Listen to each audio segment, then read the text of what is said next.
સુરતમાં ભગત જેટલા ટેક્સટાઇલના માર્કેટ આવે એમાં દરેક માર્કેટની અંદર દુકાનો હોય, એ દુકાનનો માલિક હોય, એનું એસોસિએશન હોય, એટલે એનું નામ છે FOSTA, federation of textile traders association. कितनी दुकानें होगी टोटल? 70,000 दुकान. 70,000 દુકાનોનું એસોસિએશન. અને કૈલાશભાઈ એમના પ્રમુખ છે. અને હું તો પહેલી વાર મને પણ ચહેરાથી ખબર પડી ગઈ કે એમના ભાઈ છે અશોકભાઈ, અને હિમાની સાડી કરીને એમનું પોતાની કંપની છે. અને બહુ કેમ કહેવાય ને કે ભગવાનના ઘરના માણસો છે. ભલે કદાચ રાજકારણમાં આપણને ખબર નથી કે આટલા મોટા પદ ઉપર બેઠા, એટલે એ બે હસ્તી કદાચ તમે છે ને કાઠિયાવાડમાં તમને બધા હીરાના કારખાનામાં લઈ જાય આપણા છે, પણ મારવાડીના બે ધુરંધરોની હાવે વચ્ચે બેઠા છો. એક ટેક્સટાઇલ ટ્રેડર્સ એસોસિએશનના પ્રમુખ અને એક ટેક્સટાઇલ શોપ બ્રોકર એસોસિએશનના પ્રમુખ, એ બેયની વચ્ચે તમે બેઠા છો આજે. એ તમારી મહાનતા છે સાહેબ. આ જે કંઈ હોય એ હું ભગવાનનો એક પાળ માનું છું. પાળ એટલે એનો આભાર માનું છું. અને બીજો ભાઈ વિજયભાઈ કે જેણે મને તમારા બેયના દર્શન કરાવ્યા. મુલાકાત હું ન કહી શકું. ભગવાને ગીતાજીમાં એવું કહ્યું છે કે શ્રેષ્ઠ વ્યક્તિ હોય ને એ હું છું. ગીતાજીમાં ભગવાને એવું કહ્યું, જે કાંઈ આ દુનિયામાં સારું દેખાતું હોય ને તો હું પોતે છું. કૃષ્ણએ પોતે એવું કહ્યું. એટલે મારા માટે તો તમે બે એવી વ્યક્તિ છો, વિજયભાઈ એવી વ્યક્તિ છે. અને સાહેબ હું તમને એક વાત કરું તો મને કોઈ દિવસ નબળો માણસ જ મળ્યો નથી. નબળો માણસ જ મને નથી મળ્યો. અને આજ મને એવું હતું ભાઈ વિજયભાઈ કે આ બધાને હું મળ્યો, એની સિદ્ધિ શું હશે, એનું પુણ્ય શું હશે. ભગવાન રામ જ્યારે વનમાં ગયા ત્યારે ભારદ્વાજ મુનિને એવું થયું હતું, જ્યાં રાત રોકાણ ત્યાં, કે ભાઈ રામ મળ્યા એનું ફળ શું હશે. રામ મળ્યા, ભગવાન આપણને મળી ગયા, એનું ફળ શું. તો જ્યારે ભરત આવ્યા ને, ભરત આવીને ત્યાં રાત રોકાણા ને ત્યારે એને થયું કે આ રામ તો ભગવાન હતા, એને મળ્યો, એનો ફળ કાંઈ હોય ને તો આ ભરત દર્શન છે. તો આ જે કાંઈ મને મોદીજી મળ્યા, બીજા કોઈ આ મહાન પુરુષો સંતો બધા મળ્યા, એનું ફળ હોય ને તો આજ તમે ત્રણેય છો મારા માટે. Modi ji prime minister office में आका भजन सुने, रबार से सुन जो सर्जिकल स्ट्राइक पर बनाए हैं गुजराती में. मैं सुने और मैंने पतो था ना रुचि को विषय रहे एक डे फंस रखा मैंने पतो भी हो, लेकिन जो भी कारण है आपको कई आदमी वेट भी कर रहे, लेकिन वो बोले थे 2 मिनट में आओ, तो आपको एक बार ना सुनाओ. સાહેબ ગાના તો સુનાવું, પણ ગાના સુનાવા કરતાય તમારા ત્રણેય મેં ગોપાલને તો પહેલો જોયો, કોઈ દિવસ મેં જોયો નથી. ગોપાલને તમને નથી જોયો, ક્યાંથી ગોપાલને જોયો. તો તમારા બધાનું સ્થાન મારા હૃદયમાં છે. હવે મારે ફોટાની જરૂર ન પડે, ફોટાની મારી જરૂર ન પડે. હું તમને જોઉં એટલે આ ઓફિસ મને યાદ આવે. આ તમારું બધું જે આ કઈ આ ગોઠવેલું છે ને, આ એવોર્ડ બધા, એ બધા મને યાદ આવે. મારા હૃદયમાં આ બધું કંડારાઈ ગયું છે. અને મોદીજીને મળ્યો ને સાહેબ, તો એ મને એવું થતું કે ભાઈ મોદી કેવા હશે, શું હશે, મને મળશે નહીં મળે. હજારો કલાકારો હતા મોદી સાહેબને મળવામાં, પણ એ બધાના પ્રોગ્રામો રોડ માથે હતા. જે રસ્તેથી મોદી આવતા એ રસ્તા ઉપર એના પ્રોગ્રામ હતા. અને મારે જ્યાં બોલવાનું હતું ને, એ આ તમારું કેમ આ પાર્કિંગ છે એવો મોટો હોલ હતો, થિયેટર હતો. એમાં જે એક છેલ્લી ખુરશી હોય બધાથી ઊંચી હોય, અને આ પહેલી ખુરશી હોય નીચે હોય, આવું સિનેમાનું થિયેટર જેવું થિયેટર હતું. અને એમાં હોય એક સાંસદો બેઠા હતા. આપણા દેશના જે આ ક્રીમ કહેવાય, જે ધુરંધર કહેવાય, જે આખો દેશને ચલાવે છે, એવી મહાન હસ્તીઓ. આપણા વિદેશ પ્રધાન હતા, રાજનાથસિંહ હતા, પાટીલ હતા, બીજાના નામ મને ન આવડે. પણ અને મારી સિક્યુરિટી કેટલી હતી એ હું તમને કહું. મારી સિક્યુરિટીમાં એક કમિશનરને રોક્યા હતા. મેં તમારામાં ફોટો મોકલ્યો છે, એક દીકરી બેન ને હારે મારું ફોટું છે. हाँ, 2 बिल्डरों की बेटी. હા, આરતી બેન કરીને એક કમિશનર હતા. મને ત્યાંના ડીજીએ આવીને એવું કીધું, દાદા અહીંથી નીકળી જાઓ તમે, મોદી સાહેબ આવે છે એટલે ઓલા બેન હતા ની દોડતા આવ્યા મારા પાસે કે દાદા અહીં હું મારી ગુજરાતી ભાષામાં કહું, એ તો અંગ્રેજીમાં કહેતા કે આ દાદા અહીંથી ક્યાંય નહીં જાય, સાહેબની સિક્યુરિટી તમારે જેવી ગોઠવવી એવી ગોઠવો, એની સિક્યુરિટીમાં હું છું. દાદા જો અહીંથી જાય તો મને મોટો પ્રોબ્લેમ થઈ જાય, મોટી તકલીફ થઈ જાય. પછી એને અંગ્રેજીમાં ક્યાંય વાત કરીને મને એક રેસ્ટોરન્ટમાં લઈ ગયા બે, અને ત્યાં આવી જગ્યા હતી ત્યાં બેહાડ્યું જ્યાં મોદી સાહેબને જમવાનું હતું ત્યાં. અને પછી મને સાહેબની સ્પીચ પૂરી થઈ ત્યારે મને અંદર લઈ ગયા, અને પછી મારે આ જે ગીત ગાવાનું હતું એ ગાવાનું હતું. એનું જ ગાવું છે, એનું જ ગાવું છે. સાહેબ, મોદીજીએ જે કર્યું ને એ આ દુનિયાના કોઈ વડાપ્રધાન કરી નથી કે અટલ સુધી. હું એક ગામડાનો અભણ માણસ છું, હું તમને આ વાત કરું છું, મને જે હોય તે. નકર મોદી સાહેબે આ નોટબંધી કર્યું ને તો એ અમારા માથે 35 લાખનું દેવું થઈ ગયું. મારા છોકરાના મશીન વેચાઈ ગયા. હું આ મોદી સાહેબનું ગીત ગાઉં, મારા છોકરા કે બાપા તમે આ મોદી સાહેબના ગીત ગાઓ, આપણને 35 લાખનું દેણું કરી દીધું છે. મેં કીધું ભલે કરી દીધું, એ આપણે અણઆવડે જ છે, પણ મોદીના જેણે સારું કર્યું ને સાહેબ એના વખાણ કરવા ન કરે ને, પોતાને ખબર હોય ન વખાણ કરે તો એ પાપી માણસ કહેવાય. જે માણસને આ દુનિયા માટે કાંઈ કરે છે ને એને આપણે હારો ન કહી, આપણું 100 રૂપિયાનું નુકસાન થાય અને લાખો માણસનો નિભાવ કરતો એ માણસને આપણે ખરાબ ન કહેવાય. આપણને ખબર નથી પડતી એટલે આપણે નુકસાની ગઈ છે. પણ મોદીજી પ્રત્યેનો જે મારો પ્રેમ હતો, હું ખેતરમાં હાથી આપતો, ખેતરમાં હાથી ચલાવતો, અને મેં સાંભળ્યું કે પાકિસ્તાનમાં જઈ અને આતંકવાદીને મારી નાખ્યા મોદી. અને ત્યારે કોંગ્રેસ વાળા એવું કહેતા કે હાવ ખોટી વાત છે, કાંઈ આ મારા મૂર્ખા છે, આણે કર્યું તો એમ કે. અને ત્યારે મને ભગવાને એવા વિચાર ઉજાડ્યા અને મને એક સ્ફૂર્ણા થઈ અને મેં 2 શબ્દો લખ્યા. મેં અગાઉ રીતે હું બોલી ગયો છું પાછું. અને આ ગીત છે ને સાહેબ એ કેમ બન્યું હતું, હું ભગવાન રામની 3 પંક્તિ ગાઈ દઉં, નકર મને મજા નહીં આવે. હા, ભગવાન રામ નો રાજ્યાભિષેક થયો ત્યારે આપણે નતા, તમે નતા, હું પણ નતો, વર્ષો પહેલા થયો. અને તે પછી વર્ષો સુધી તડકામાં ઈ તપ્યા, ટાઢમાં એને ઠંડ લાગી, આવું બધું થયું. પણ આગળની સરકારોએ કંઈ થવા ન દીધું. 500 વર્ષ પછી આ વ્યક્તિએ રામનો રાજ્યાભિષેક કર્યો, એના આપણે સાક્ષી છે તમે બધા, હું. અને મેં રૂપાલા સાહેબને, મોદી સાહેબને હારે તો મને એટલો બધો અવકાશ નહોતો, પણ રૂપાલા સાહેબે અમે ખૂબ મોજ કરેલી. રૂપાલા સાહેબને મેં કહ્યું કે ભાઈ રામનો રાજ્યાભિષેક થયો તો કેવી રીતે થયો, શાસ્ત્રીઓ, વિદ્વાનો, પંડિતો એ બધા હતા, એને એની રીતે એના વખાણ કર્યા, ગાયું. પણ કવિઓ હતા અમારા જેવા જે લોકડાળમાં ગાવા વાળા, એને એની રીતે ગાયું કે એવી ધરણી રે ધ્રુજી ને આકાશ ઢંકિયા. રામ ને રાવણ નું યુદ્ધ કેવું હાલતું, જ્યારે અત્યારે કેવું મોદીના વિપક્ષનું હાલે છે. કે એવી ધરણી રે ધ્રુજી ને આકાશ ઢંકિયા.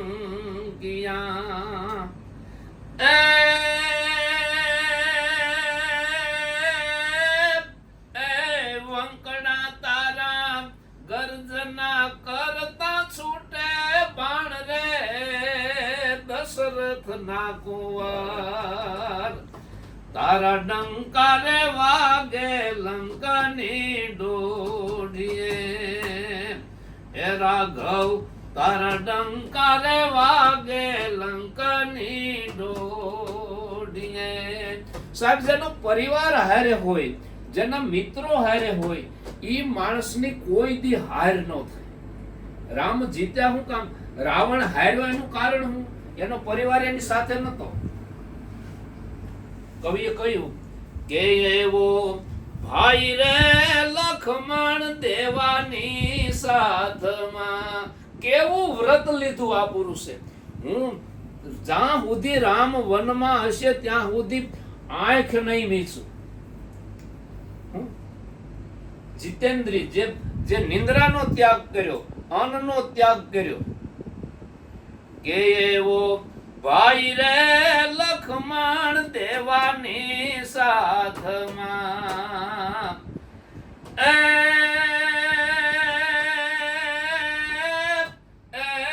રોળ્યો તે તો ઓલો દહ માથાળો દૈત રે દશરથ ના કુંવાર. રોળ્યો તે તો ઓલો 10 માથાળો દૈત રે દશરથ ના કુંવાર. તારા ડંકારે વાગે લંકાની ઢોઢીએ. રૂપાલા સાહેબે ભાઈ વિજય મને આ પૂછેલું, આ ગીત નો ઢાળ તમને કેવી રીતે પૂજેલો? સાહેબ ભગવાન રામનું ગીત મેં સાંભળેલું અને આપણા મોદીએ પણ આવું જ કર્યું. મોદીને હારે સારા માણસો છે, સારી વ્યક્તિઓ છે, તો મોદી આ કામ કરી શકે છે. એકલા માણસનું કામ નથી. જો રામ એકલા હોત તો રાવણને મારવો એને મુશ્કેલ પડે. ભલે ભગવાન હતા, પરબ્રહ્મ હતા, પણ લક્ષ્મણ જેવો જીતેન્દ્રી પુરુષ જેની સેવામાં હતો, તો ઈ માણસ રાવણને મારી શકે. અને ત્રીજું કે તારે હાકલે રે લંકાનો કિલો હલબલે.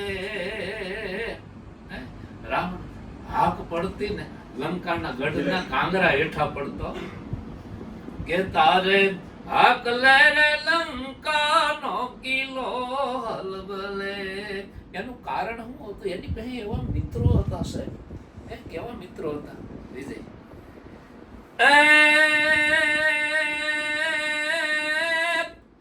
બહુ નામીની હારે લડે બજરંગ રે દશરથ ના કુંવાર. હનુમાન જેવા જેના મિત્રો હતા કે બહુ નામીની હારે લડે બજરંગ રે દશરથ ના કુંવાર. આજ તારા ડંકારે વાગે લંકાની ઢોઢીએ.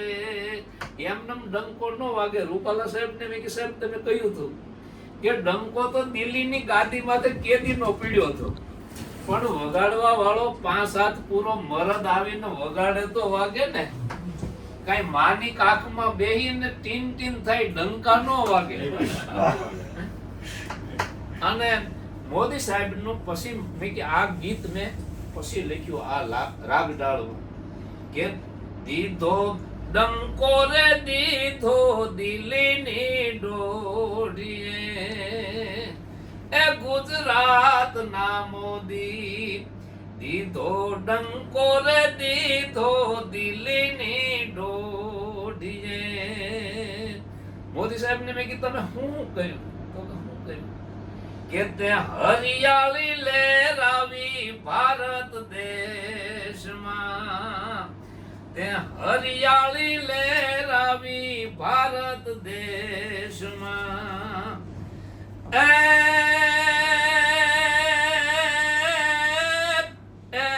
જોજે એને ઓલા રોજડાનો ખાઈ જાય રે ભારત માતના મોદી.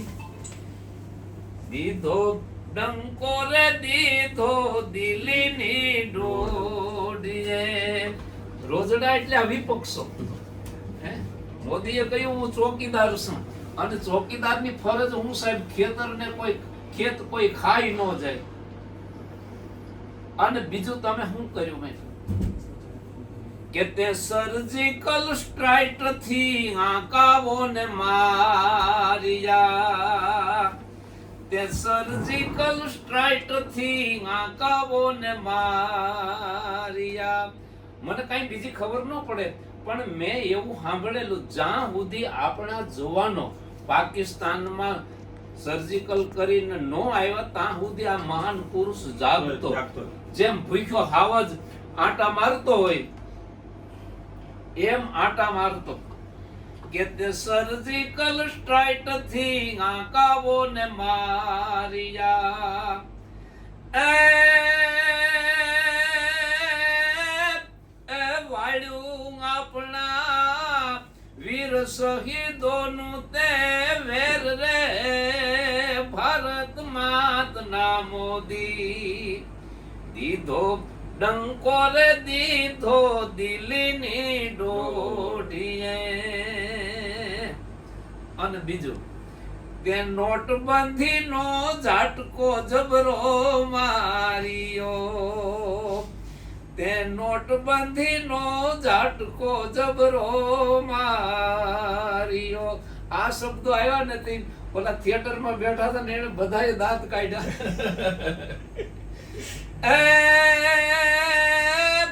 એ ઓલા સમરબંધીને કરી દીધા સીધા રે ભારત માતના મોદી દીધો ડંકો રે દીધો દિલ્હીની દોઢીએ હજી કોઈને સમજાતું નથી મોદી શું કરશે બધાને અવઢવમાં છે મોટા મોટા જે કાંઈ ધંધાવાળા છે એને કે સાહેબ શું કરે કાંઈ ખબર નહીં અને ચોથું કે એવું અમેરિકા વિઝા નહોતું આપતું ગુજરાતના મુખ્યમંત્રી હતા ને તે અમેરિકા વાળાએ ના પાડી હતી તમે નહીં આયા એવું અમેરિકા વિઝા નહોતું આપતું મને કે હાસી વાત છે અને હવે મેં કહું કેવું થયું સાહેબ તો કે શું થયું હવે ઓબામા ને ટ્રમ્પ જપે મોદી તારા જાપ રે ભારત માતના મોદી દીધો ડંકો રે દીધો દિલ્હીની દોઢીએ આ ગીત પૂરું થયું મારે એટલી જ પંક્તિ ગાવાની હજી એક રહી ગઈ અમિતભાઈની મોદીની જોડી હા પછી મેં મોદી સાહેબને એવું કહ્યું મેં કે સાહેબ તમારા વિશે બીજા મેં 3 અંતરા હમણાં લખ્યા તમે કહેતા હોય તો સંભળાવો તો જેટલા બેઠા કે ના ના સુનાવો મોદી સાહેબ કે કોઈ સમયની પાબંદી નથી ગાઓ મને મેં સાહેબ તમને આપણો દેશ કેવો છે ગુજરાત તમારા માટે કેવું છે એના વિશે મેં 2 શબ્દો લખ્યા છે મને કે બોલો કે એવો જીવથી રહેવાલો મોદી તું દેશ છે બીજા જીવવા માટે દેશમાં રહે ને મોદી દેશ માટે જીવે છે એવો જીવથી રહેવાલો મોદી તું દેશ છે એ ગુજરાત છે તારા કલેજા કેરી કોર રે ભારતના આવાજ જીવથી રહેવાલો મોદી તું દેશ છે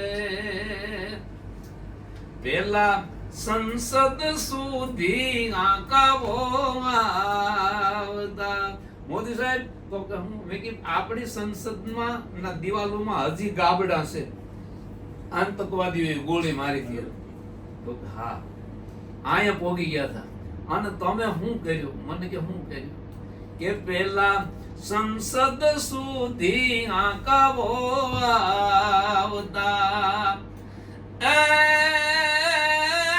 હવે એને હિમાલય તે કરી દીધા ઢેર રે ભારતના હવાજ જીવથી રહેવાલો મોદી તું દેશ છે એવી મોદી ને શાહની છે રૂડી જોડલી એવી આમ કોઈને ખબર નથી કે આપણા દેશની 3 વ્યક્તિ એવી છે સાહેબ મારા જીવનમાં તમને બધાને જે હોય તમે બધા મારી કરતા જાણકાર છો મહાન માણસ પણ મને જે પૂછ્યું એ મેં આ પંક્તિમાં લખ્યું છે કે એવી મોદી ને શાહની છે રૂડી જોડલી એ